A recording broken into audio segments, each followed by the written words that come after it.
Olá pessoal, tudo bem? Estamos de volta para a segunda live desse dia, dessa minha maratona de lives. E agora eu vou falar um pouco de direito civil, né? Eu tenho trabalhado dentro da minha atividade múltipla, perspectivas amplas. A live das 16 horas com Fernanda Tatucci trabalhou a questão de mediação, na verdade a ideia da conciliação e mediação. A das 20 horas vai trabalhar de jeito de trabalho com Guilherme Ludwig, pegando o ponto do filme O Poço, fazendo uma analogia. E agora eu vou falar de condomínios e contratos com Luiz Carlos Vilas Boas, que já está ao vivo. Vou puxar ele aqui. Tá bom, é que nos últimos dias o sinal ficou oscilando bastante, né? Vamos ver aqui, aguardando, conectando. Olha ele aqui. Salve, Aí, salve. Muito grande. bem. Que bom tê-lo aqui, Luiz Carlos. Deixa eu falar aqui um pouquinho enquanto o pessoal vai entrando ao vivo, né? Estamos aqui finalmente fazendo uma live, né? E eu fiz uma enquete lá no meu Instagram com quem vocês gostariam que fizesse live, e aí alguns dos seus fãs indicaram você. Eu fiquei muito feliz. Por quê? Porque Luiz Carlos Vilas Boas, além de professor, advogado, né? Indo agora, talvez mudando de carreira, ele foi meu orientando no mestrado. Fez um trabalho muito interessante e a gente teve a oportunidade de fazer uma avaliação com Fred J e Anderson Schreiber, a banca de respeito, de responsa, né? E conversamos especificamente dentro da minha atuação com meus alunos no campo do direito civil. Eu estava explicando que eu tenho feito, dentro dessa minha característica meio de polímata ou de pessoa que atua em realmente diversos ramos do direito, a minha live das 16 horas foi sobre conciliação, comunicação e conflito, para trabalhar aspectos de mediação. A das 20 horas vai ser sobre o direito do trabalho na perspectiva aí, original, de fazer uma analogia ao filme O Poço. E a das 18 agora, a intermediária, é de direito civil mesmo, roots, né? Pensando Essa é a especificamente diretriz, em não. aspectos contratuais nesse campo dos condomínios e das locações, justamente em função dessa questão da pandemia, né? Dentro dessa dinâmica das lives, eu aprendi que o anfitrião tem que começar a ficar falando muito aqui logo no começo, justamente para o pessoal dar tempo de entrar. Mas eu acho que agora eu já falei bastante, e aí eu passo a palavra ao nosso convidado dessa noite, o professor Luiz Carlos Vilas Boas. Luiz, que bom Muito tê-lo obrigado. aqui ao meu lado. Muito obrigado. Na verdade, a felicidade é minha, né? De estar aqui. Como Rodolfo disse, eu fui orientando dele no mestrado. Depois a gente foi colega de docência durante um tempo. E a felicidade é minha, a honra é minha. O jurista Rodolfo Pamplona não precisa nem a gente falar, que conhece não só todas as áreas, ou todas as, mas quase todas as áreas do direito, mas também áreas fora do direito, né? Poesia, música. E a minha felicidade não é só com admiração em relação ao jurista. A pessoa, os que conhecem Rodolfo Pamplona sabem que o que ele tem de admirável como jurista, ele tem de admirável como pessoa. Inclusive, muito do que eu uso na minha docência é o que eu vi atuando junto com você. As coisas, a forma como você trata a docência, a forma que você se preocupa, foi algo que hoje eu levo para mim. Hoje eu levo muito para mim na questão da docência. E quando alguém me elogia, indiretamente está elogiando uma parte de você, que é algo que eu absorvi durante a nossa convivência mais próxima, daqueles anos de pesquisa, docência, até chegamos a produzir coisas juntos. Verdade, temos um texto muito legal sobre a Torre de Babel das Oi, adjetivações de Babel. dano, um texto que eu continuo utilizando até hoje em diversas reflexões, justamente porque nós estamos vivendo ainda nesse período de novos danos. Eu conversei com o Pablo outro dia, né, sobre essa questão, numa live também, e aí Eu vi um trabalhamos, eu pedacinho. citei, e isso foi muito legal mesmo. Ótimo, ótimo. A gente vai se debruçar aqui nessa PL, né? Que Sim. é emergencial, mas que não tá tão emergencial assim. Correu no Senado e travou na Câmara, né? Ou Vamos na Câmara trabalhar dos essa Deputados. questão. Vou fazer um panorama geral aqui para botar todo mundo que está entrando aqui ao vivo, botar uma par da nossa conversa.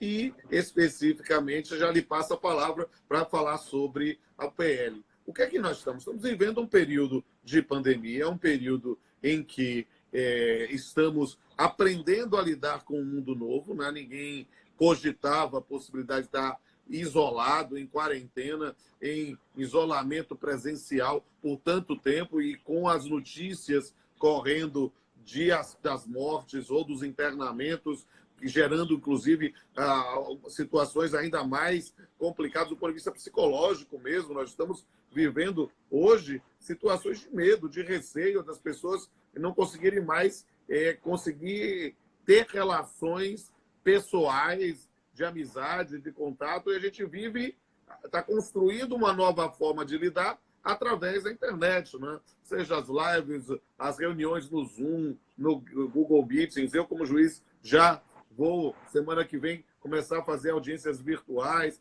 Então, há todo um caminho a se enfrentar.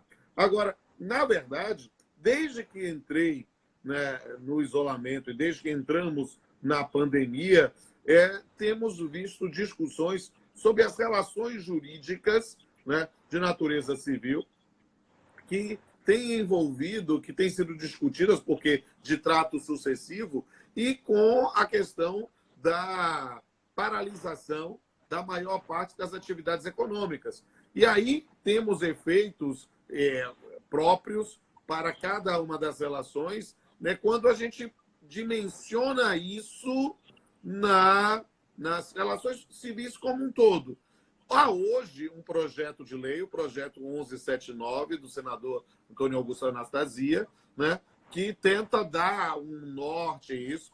Andou a passos largos no Senado, mas agora, nesse momento, está na Câmara para votação e o ritmo diminuiu, né? Mas trazendo algumas questões de lege ferenda, ou seja, da lei a se fazer, que pode, nesse ponto, trazer algum lenitivo, algum tipo de reflexão, algum tipo de inspiração para resolver conflitos. Eu tive a oportunidade, Luiz, não sei se você teve acesso, eu botei tudo lá no nosso canal no YouTube, mas estou dizendo a todo mundo que nos siga aqui, siga o professor Luiz Carlos Vilas Boas, LC Vilas Boas, me siga aqui no Instagram, R. Pamplona Filho. Essa live vai ficar disponível 24 horas aqui no meu Instagram, mas também vamos fazer o download e colocar lá no canal Pamplona. E lá no canal Pamplona eu coloquei algumas lives que fiz sobre temas correlatos, fiz com Karina Fritz, sobre o jeito alemão, fiz especificamente com Anderson Schreiber também sobre a questão da intimidade, fiz a questão também com João Glicério sobre locações comerciais. E aí eu disse, tem muita coisa a esmiuçar nesse projeto 1179. Né? Por quê? Porque nós temos aspectos relacionados à inadimplência, à discussão sobre moratória, à discussão sobre pagamentos, há discussões que podem ser ensejadas aqui e trazer muito mais reflexões. Aí eu disse, olha, vamos conversar com o Luiz Carlos. O Luiz Carlos tem uma visão ampla também, ensina várias matérias de direito. E aí eu disse, vamos delimitar quais os efeitos que pode se discutir de legislata, ou seja, com a lei posta e com a lei a se fazer, a gente pode começar por ela, né, em relação a condomínios e a questão, as locações urbanas em geral. Aí, explicando para todo mundo essa lógica, aí eu passo a bola para o Luiz Carlos. Vamos lá, meu velho. O que é que você quer falar? Você começa falando e eu vou debatendo daqui. É isso. É interessante a gente fazer um corte, porque a lei realmente ela busca fazer uma regulamentação do direito civil num regime emergencial. Então ela vai passar sobre família, vai passar prescrição e decadência, fala de locação. E aí eu acho que é interessante dar aquele corte que a gente tinha conversado de fazer condomínio e locação residencial, porque já teve a live com o Sério, muito bom, muito mais preparado na área comercial do que eu, nem se compara. Então a gente dá aquele corte de condomínio e alocação residencial. Algo mais próximo de uma delimitação que caiba no formato de live. Isso. O espírito da lei é bem interessante. Eu gostei muito do espírito da PL. E aí tem dois termos que Otávio Luiz Rodrigues Júnior, que foi um dos coordenadores técnicos, que eu estava vendo ele falar sobre o projeto, e ele usa dois termos bem interessantes para mim, que eu acho que traduz a ideia dessa PL. Ele fala evitar a tomada de decisão a priori e preservar espaços jurídicos antecedentes. Perfeito. Ou espaços normativos antecedentes. O que isso quer dizer? O objetivo não é regulamentar tudo de novo. O nosso Código Civil ele já tem instrumentos que se adequam. O objetivo é criar uma base para dar o mínimo de segurança jurídica diante de um cenário completamente inseguro. Esse espírito, aquela ideia da autocontenção, um pouco mais de autocontenção, só mesmo para criar instrumentos de segurança jurídica, porque é muito complicado se você entra num cenário como esse e busca, como já tinha uma proposta no artigo 10 e acabou caindo, a ideia de estabelecer um parâmetro de redução de aluguel. Se eu, como juiz, se eu pedisse para me dizer um parâmetro de redução, é muito difícil me dizer um parâmetro para todos os casos. É claro. São situações diversas. Então a lei, para mim, foi de muito bom tom em se autoconter, em trazer a ideia da segurança jurídica nas relações, mas sem se arvorar em criar um parâmetro uniforme para situações... Eu acho isso ótimo, porque uma das críticas do meu amigo Tartucci sobre ela é justamente porque ele queria que viesse um parâmetro objetivo. Mas trazer um parâmetro objetivo, na verdade, não abre campo para negociação, porque simplesmente o indivíduo já tem a oportunidade já tem o direito subjetivo a reduzir 10%, 20%, 30%.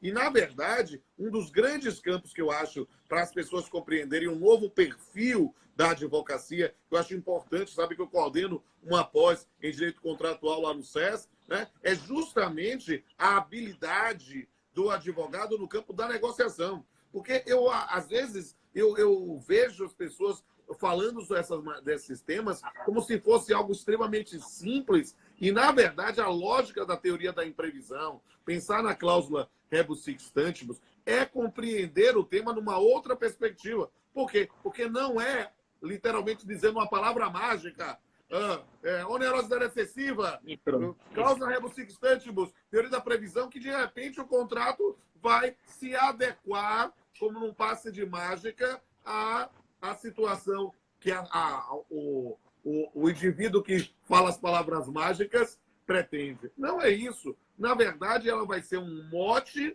para uma atuação de negociação. E isso, para mim, é cada vez mais importante na atividade do advogado. Por quê? Porque nesse campo, a ideia de chegar com uma arrogância de não, tem que diminuir tanto se não vence, não, é a ideia do confronto. Então, nós vamos pensar justamente na resolução. A lógica não é essa. A lógica é de manutenção, de conservação do negócio jurídico, justamente para que possamos, nesse ponto, verificar qual seria a equação econômica do contrato do momento da celebração e se pode ser discutido agora. Por quê? Porque, é claro, eu não tenho a menor dúvida, Luiz, que se fosse estabelecido um parâmetro objetivo, muita gente mais ia querer se aproveitar, até quem não está passando por uma situação de maior sufoco por causa da pandemia, como mercados, farmácias, pensando na locação comercial. Mas na locação residencial,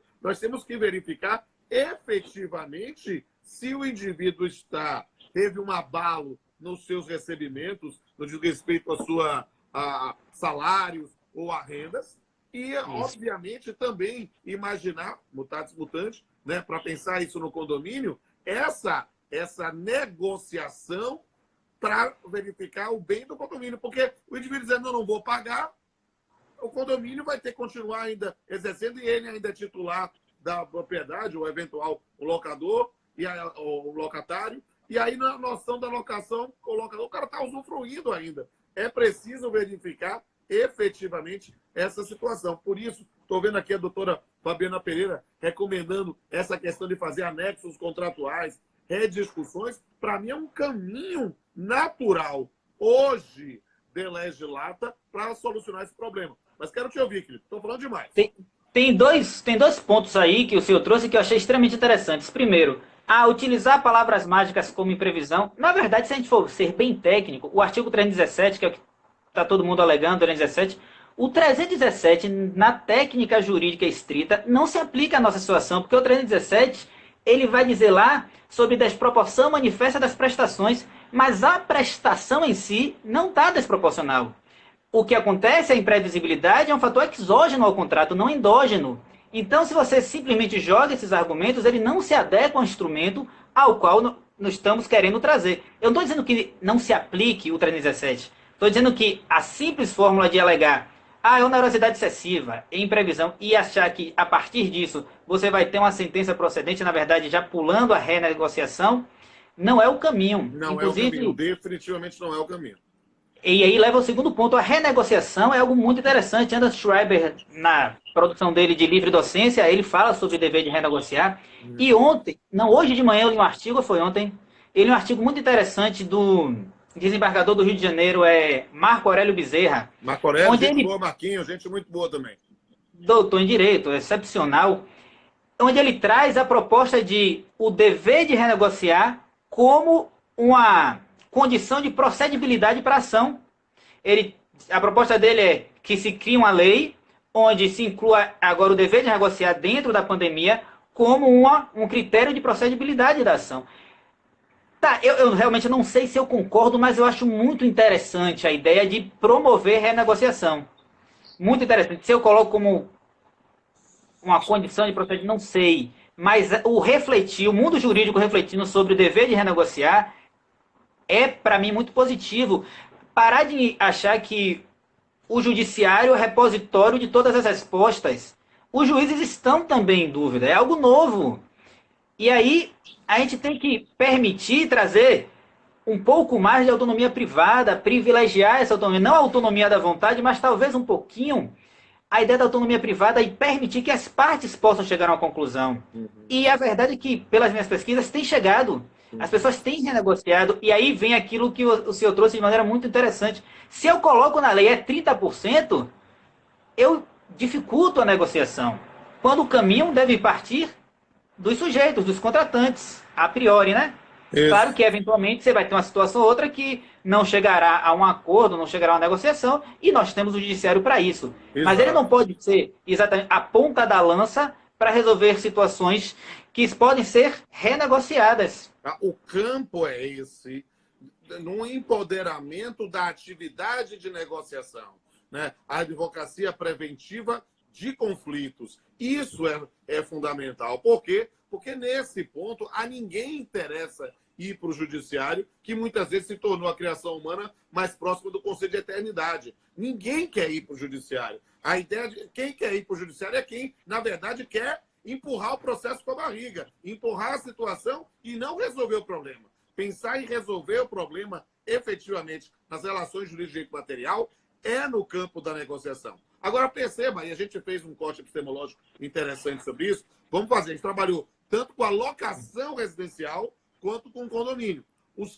Em ambas eu não tenho dúvida que a importância da negociação é fundamental, mas há peculiaridades de cada uma delas. E aí eu vou passar a bola para você preferir falar primeiro sobre locação urbana ou primeiro sobre condomínio. Você manda e eu vou dando pitaco aqui.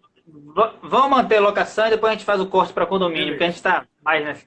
E aqui, na verdade, tem até um corte dentro da própria ideia de locação, porque o fundamento para eu renegociar um aluguel de uma locação comercial é diferente do fundamento para eu renegociar um aluguel residencial, porque lá no comercial eu posso utilizar instrumentos como frustração do fim do contrato. Aqui não, porque perceba que não há uma frustração da finalidade. As prestações, elas são possíveis e estão sendo utilizadas. Na verdade, o sujeito está até utilizando mais, né? Está ficando em casa, está utilizando muito mais. As prestações, elas podem e estão sendo utilizadas. Não está ligado a inviabilizar a utilização do bem ou inviabilizar a fruição da prestação de parte a parte. O fundamento aqui foi o que a gente fez já no comecinho.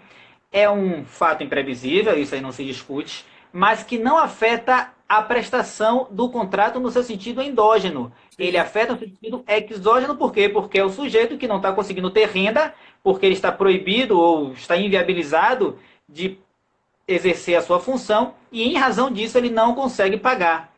Então, no próprio aluguel eu tenho um fundamento diverso. Quando eu vou fundamentar a eventual redução de um aluguel residencial, o fundamento não está ligado na inviabilização ou na desproporção da prestação. O fundamento está ligado num fato imprevisível que afeta de maneira externa e aí sim tem reflexos internos.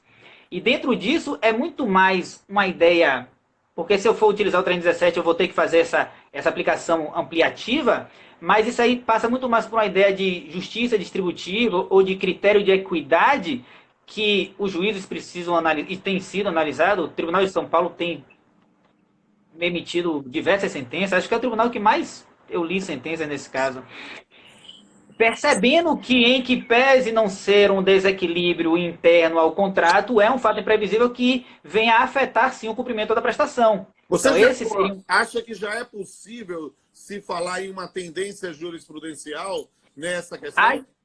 as decisões que eu tenho visto têm girado algo em torno de 30% para as residenciais. A Certo. gente, as decisões que têm o maior valor são aquelas de shopping center, mas shopping center é algo muito peculiar. Eu acho que a Uhum. gente nem tem espaço aqui para abordar, porque ele Não, tem suas inclusive características vale a muito pena, porque próprias. eu vi uma pergunta aqui sobre o projeto 1179, e é muito importante as pessoas saberem que o 1179 tratava das locações comerciais junto com as locações residenciais, mas a parte das locações comerciais foi retirado para votação, porque aquele artigo, se não me engano, 10, né? O artigo 10. Especificamente, por quê? Porque era polêmico demais nesse ponto para poder tramitar mais rápido no Senado. Então, na verdade, nós temos hoje manifestações jurisprudenciais, né? Eu não vou chamar ainda de uma jurisprudência, mas precedentes jurisprudenciais, não no sentido da vinculação, mas no sentido de iniciativas de atuação judicial, em que há uma redução, mas calcada justamente, eu não tenho dúvida, falando como um apoio contratual, né? É justamente nessa ideia de uma mudança da equação econômica. Ou seja, a prestação está sendo feita. O que há é que o fundamento que estabeleceu-se o Pacto da Sunt Servanda, que estabeleceu as prestações a serem cumpridas, mudou. Na verdade, a equação mudou. As fontes de renda não é propugnar por inadimplência. Perceba que o sistema brasileiro, né, ao contrário, por exemplo, do sistema alemão, e eu fiz isso com Karina Fritz sobre esse tema, né, ela trouxe situações de moratória lá até 2022, né, porque justamente pensando em determinadas relações contratuais.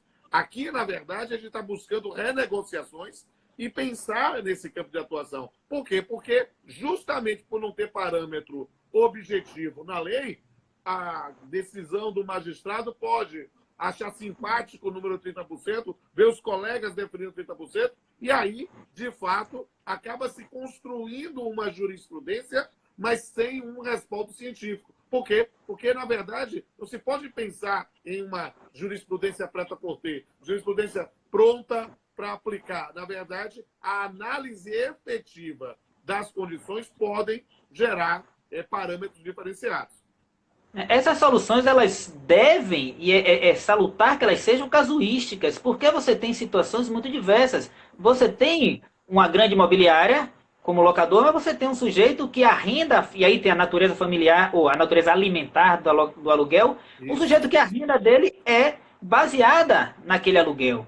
Então eu não posso estabelecer, e por isso eu acho que o artigo 10 não criando parâmetros, ele vinha criando alguns parâmetros, ou qualquer outro parâmetro que se crie, eu não acho, a princípio, que seja producente, porque eu não consigo abarcar todas as situações.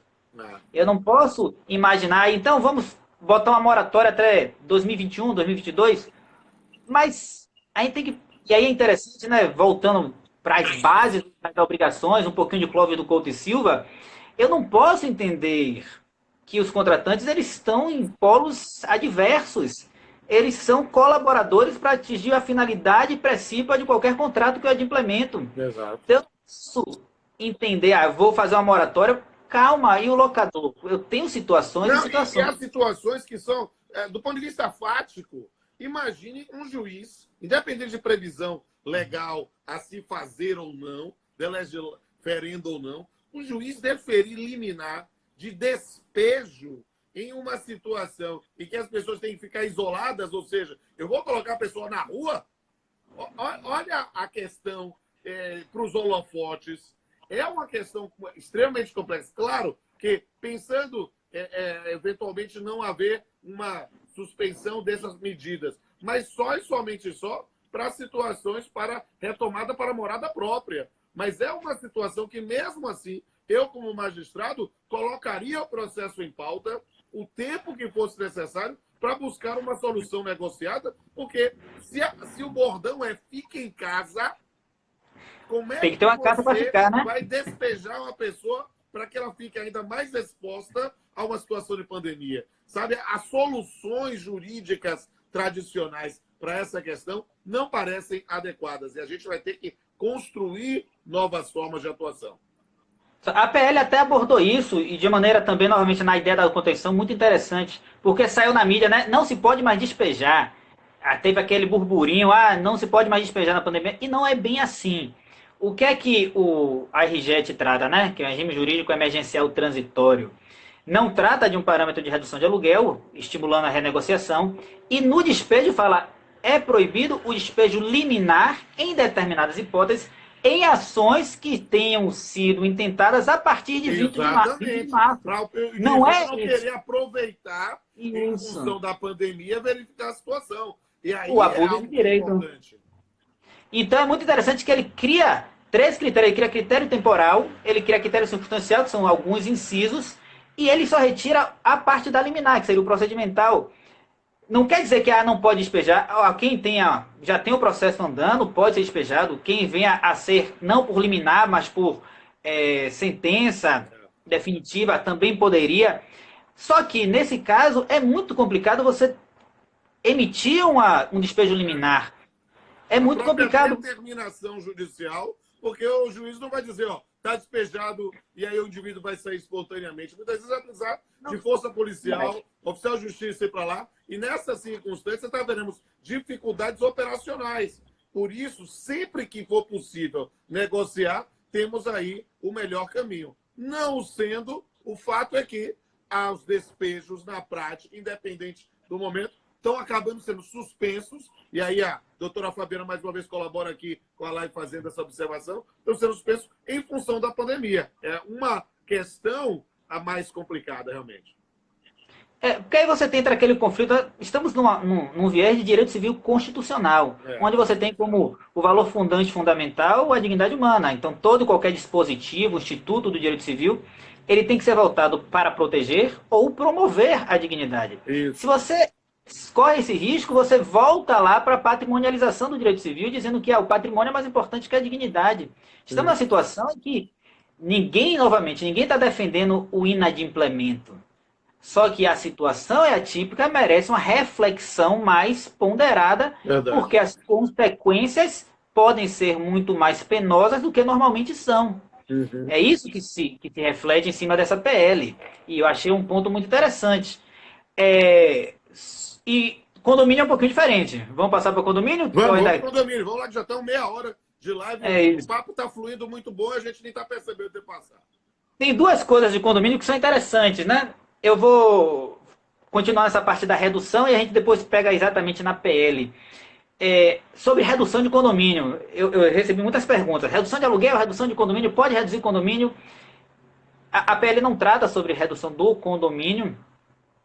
E na minha visão, a princípio, salvo circunstâncias muito excepcionais, eu não acho que caiba. Porque aqui eu estou falando de um outro instituto. O condomínio, ele é partilha de despesas. Enquanto houver despesa, que isso tem que ser partilhado entre os condôminos. Porque se eu reduzir o condomínio de um condômino, implica que eu vou aumentar o dos outros. Invariavelmente. Então, na minha concepção, a redução de condomínio, por ter fundamento diverso do aluguel, eu salvo novamente. Situações muito específicas, não acho que deva ocorrer. Eu acho que em relação ao condomínio, talvez nós vamos exercitar ainda mais a ideia de solidariedade. Né? E dizer que, como a divisão é equânime para todos, ou seja, não há uma proporcionalidade em regra de gastos, não, todos têm a mesma cota-parte, temos a mesma contribuição, pode-se, nesse ponto, pensar em talvez ser... e aí recomenda, perceba, conselho e conselho e água só se dá quem se pede. Mas, na verdade, a gente precisa entender que o conselho a dar para síndicos nesse ponto é literalmente abrir o jogo, verificar a situação. O fulano de tal perdeu o emprego, o fulano de tal teve redução salarial, o fulano de tal está com a empresa parada. Vamos ver o seguinte, não vamos incidir multas ou coisas do gênero, mas vamos pensar numa negociação para o pagamento paulatino nessas hipóteses. É a lógica de compreender Isso por quê? Porque os gastos são comuns, as despesas são comuns e os benefícios são comuns. Então, não há nenhum interesse em dizer, olha, ficar identificando o condômino lá como inadimplente e vai nesse ponto para pensar, não, vamos executar ele. Vai executar como? Vai ficar, perceba, é a situação de imaginar um resquício de autoritarismo que nós temos, né? Que às vezes acha que não, se fulano de tal pagou e outro não pagou. Não, a gente vai ter que verificar efetivamente a situação por uma negociação com sensibilidade. Eu advoguei muito tempo com condomínio, muito tempo mesmo, condomínio. E a realidade normalmente é o seguinte, as pessoas moram no mesmo ambiente e se conhecem.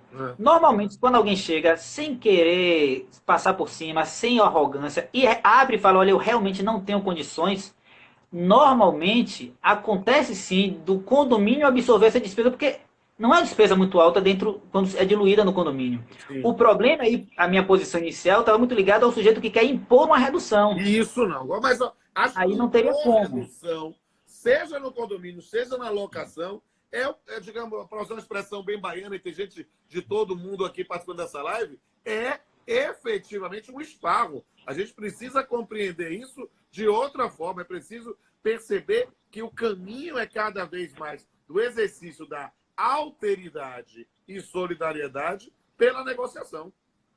Inclusive, o traço de solidariedade é algo que tem até se destacado de uma maneira muito interessante, mas eu quero falar no final algo que eu tenho visto.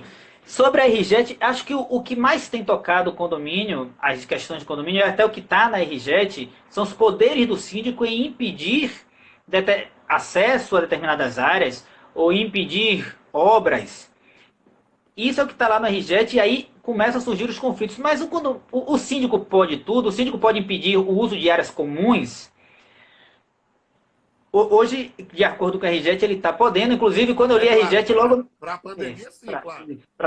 Isso me remeteu, e acho que remeteu o senhor também, pela sua expressão, lá aquele informativo 651 do STJ, sim, onde o STJ falou, não pode impedir. Só que agora pode. E agora a gente vê que no dia... Mas ele não está impedindo pelo inadimplemento. Isso. Está impedindo pela questão de segurança e saúde pública, né? É aquilo que a gente já viu no direito várias vezes, né? Uma mesma solução pode ser lícita ou ilícita dependendo do fundamento dessa solução. Exato. Então, do suporte prático, como diria Ponte Miranda. É a base para poder aplicar o direito correspondente.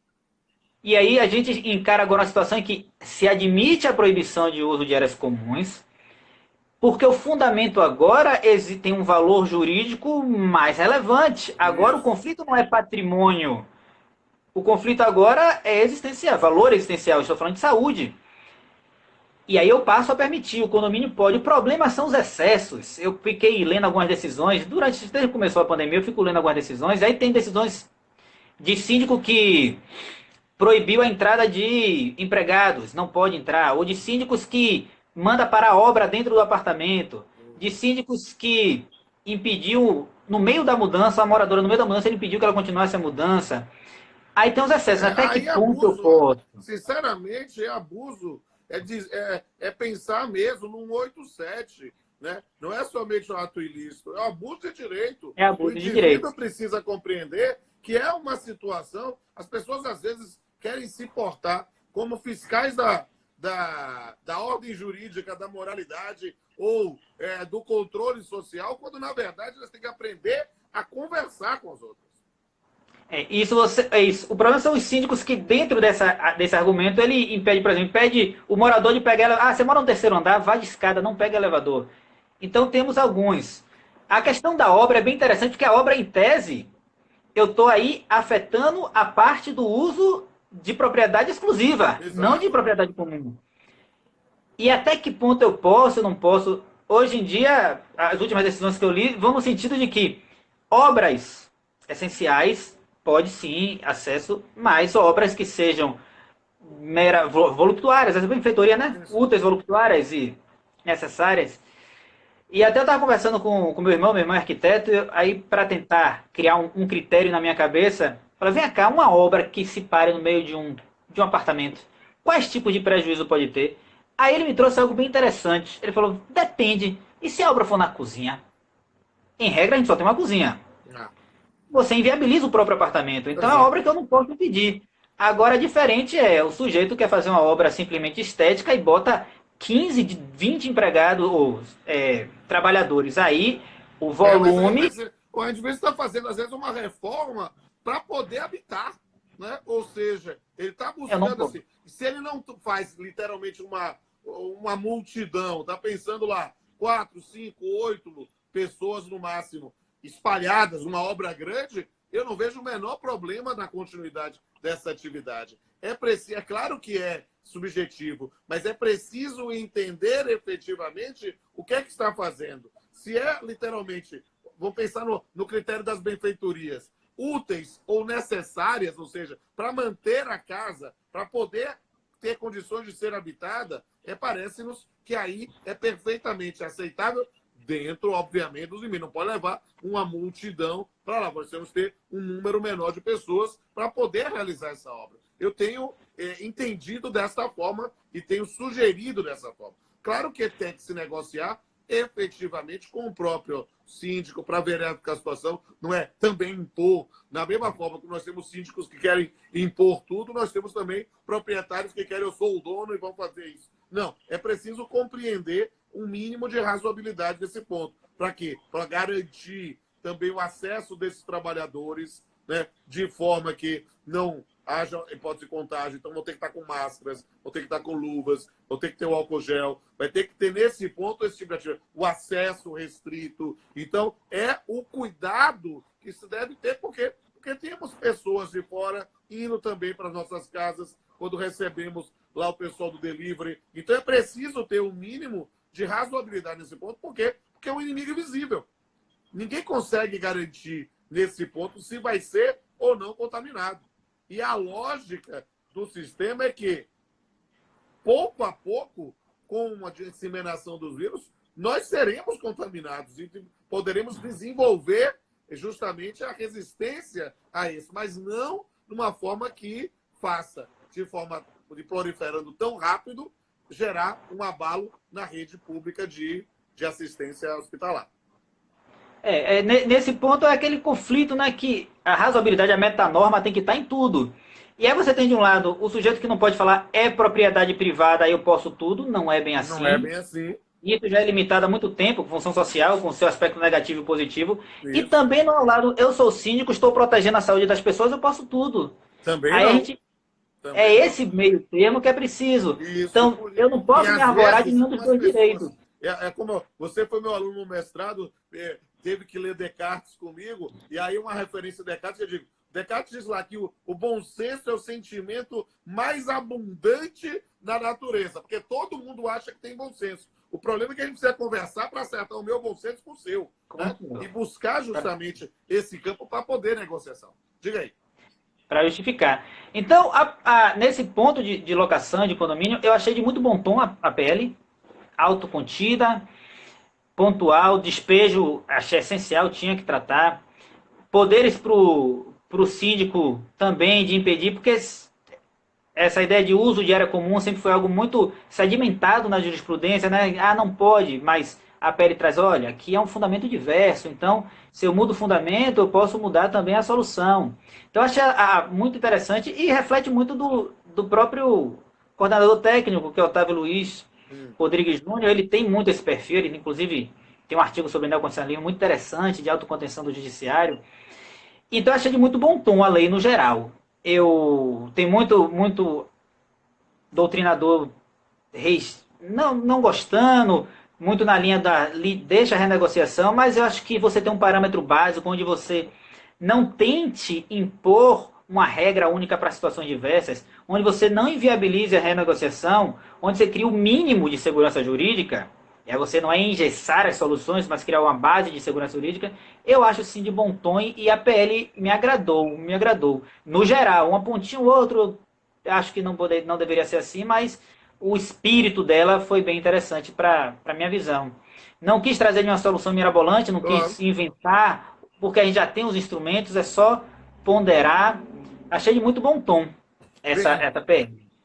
Bem, Luiz Carlos, nós já estamos há 40 minutos falando, né? Já estamos caminhando aí para a reta final, né? Mas eu quero também dizer aqui publicamente, pessoal, já temos aí mais de 120 pessoas simultaneamente, então essa live vai bater tranquilamente 1000, depois eu mando o print screen para você, mas digo aí para cada um, sigam o professor Luiz Carlos Vilas Boas, LC Vilas Boas, me sigam aí, Pamplona Filho, a live vai ficar aqui no Instagram às 24 horas permitidas, mas vou fazer o download e botar lá no canal Pamplona. E, Luiz Carlos, eu falo sempre essa coisa assim, numa despedida antecipada. Por quê? Porque eu medo, às vezes, da live cair. Aí eu passo a palavra aí para as suas considerações finais sobre o tema. Minhas considerações finais sobre o tema. A PL eu acho que veio numa boa hora. Quer dizer, veio ainda, né? Não veio. Porque correu no Senado. Está desde o dia 13 parada na Câmara dos Deputados. Você ontem falou um pouco sobre o contrato de solidariedade. Você disse que eu queria falar um pouquinho sobre a solidariedade, na verdade, não o contrato de solidariedade, mas algo que, estudando sobre a pandemia, estudando sobre renegociação, me despertou algo interessante. Porque a gente tem visto muita notícia ruim, a pandemia em si, número de mortes. E estudando é interessante, eu não achei que eu fosse encontrar uma solução, assim, algo de bom, de reconfortante, estudando direito, né? E estudando direito, estudando a renegociação, você percebe que, em regra, as partes estão dispostas a renegociar. Tem tido um volume de renegociação muito alto, ampliando, tem tido um volume de ajuda ao próximo, de entender o outro, até de doação. Muito interessante. E aí eu estava vendo isso... Eu posso dar um testemunho também que em várias lives que eu fiz com os professores na área de direito civil, esse testemunho tem sido uma constante. Ou seja, nós temos visto com frequência as partes abertas à negociação. Ou seja, isso eu posso dar esse testemunho também. O pessoal está perguntando no meu projeto de lei, é o 1179. Diga aí. Aí, essa alteridade, esse entender o outro, isso me remeteu a um poema, o senhor que é poeta, aquele poema de John Donne, quando ele fala por quem se nos dobra. Então, é uma frase muito interessante que ele fala, a morte de qualquer homem me diminui por eu ser também do gênero ser humano.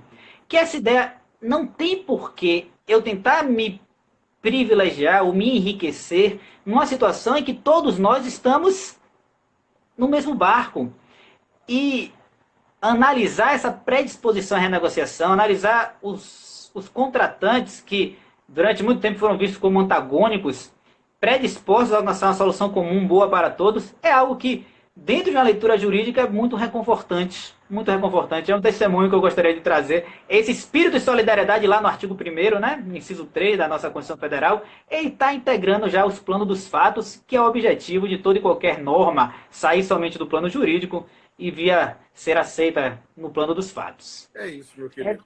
E que bom falar com você. Fazia tempo que a gente não se via. Eu fiz a palestra lá na Unime aquela vez, o lançamento lá do livro, e foi a última vez que a gente teve esse contato presencial. Mas saiba que, se vivemos hoje um período de isolamento presencial, não é de isolamento social e afetivo. Saiba que você, como meu ex-orientando, né, eu tive a prazer de acompanhá-lo no mestrado e depois de ser seu colega no magistério, eu tenho as melhores impressões e referências suas e, por isso, para mim está sendo um grande prazer ter a continuidade dessa minha maratona contigo. Deus te abençoe imensamente. Estou dizendo para todo mundo, siga aí LC Vilas Boas no Instagram. Quero ver bombado aí o Instagram dele. E me siga também, R. Pamplona Filho. Eu vou colocar a live aqui disponível para vocês 24 horas, mas também vocês vão poder ter a oportunidade de ver isso lá no canal Pamplona. Então, não deixa de qualquer dúvida, se tiver dificuldade para acessar, me manda uma mensagem em box que eu mando o link para vocês. Luiz, um grande abraço para ti. E que grande abraço. Nós temos visto a solidariedade presente. Por quê? Porque juntos não queremos abrir mão do único direito realmente que não se abre mão, que é o direito à esperança. E temos esperança de um mundo que vai sair dessa pandemia. Um abraço, meu querido. Um abraço. Até a próxima.